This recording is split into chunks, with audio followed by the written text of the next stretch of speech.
Spring blooming native plants for New England shade gardens.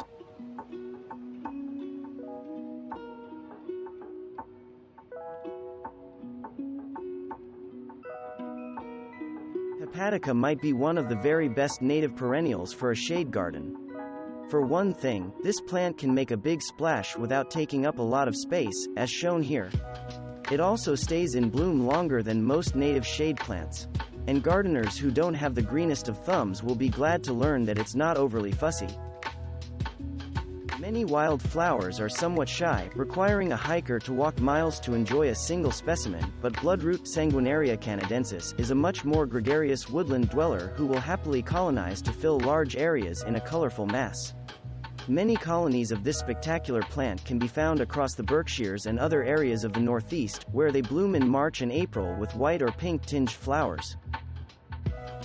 Foam flower, Tiarella cordifolia, is one of the parent species of the popular ground cover plant, Heucherella. The other parent is Heuchera, coral bells. Unlike Heucherella, which tolerates some sun, foam flower is a dedicated lover of the shade.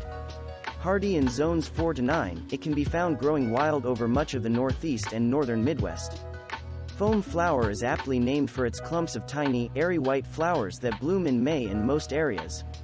This 9 to 12 inch tall plant makes a good ground cover for woodland gardens or shady rock gardens. It despises wet soil, yet should not be allowed to dry out, either. Well-drained, humusy soil is a must. The so-called interrupted fern, Osmunda claytoniana, is a vase-formed, spreading fern whose broad fronts are interrupted in the center by spore-bearing leaflets that generally fall off by midsummer. Hardy in zones 3 to 8, this fern prefers moist, shady conditions, though it will adapt to drier, sunnier spots. It is often planted with hostas in shady gardens or along water features. This foliage plant can grow up to 5 feet tall. 3 feet is more typical, making it a good backdrop for other shade-loving plants. Woodland phlox, Phlox divaricata, has a qualified place on this list because it is native to only 2 New England states, Connecticut and Vermont.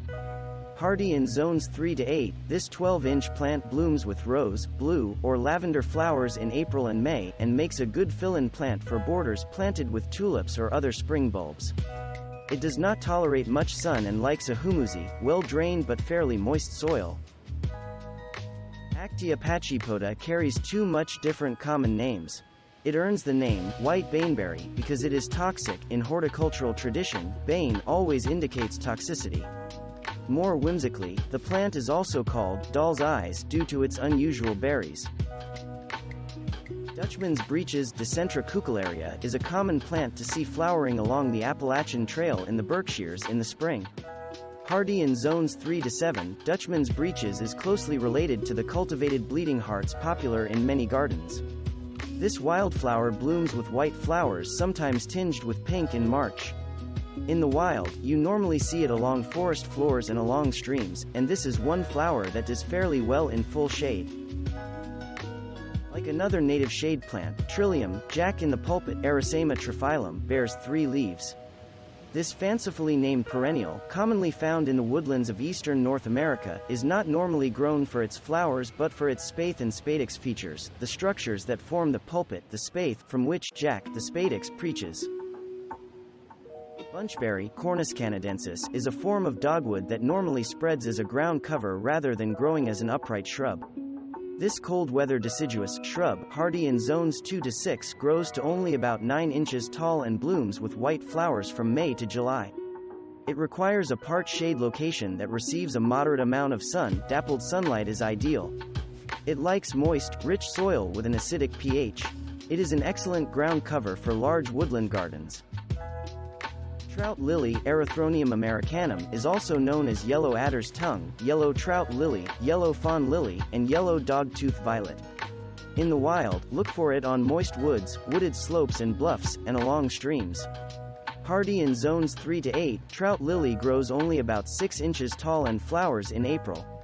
It tolerates deeper shade than many wildflowers, but still prefers some sunlight, such as that offered by dappled shade. Once established, it does not transplant well, so do not attempt to take this specimen, or any wildflower, for that matter, from its native location. Mayapple Podophyllum peltatum, sometimes known as American mandrake, can be found in both moist and dry woodland areas where it forms large colonies, blooming in April with white flowers atop 18-inch tall plants. The showy flowers are largely hidden by umbrella-shaped leaves.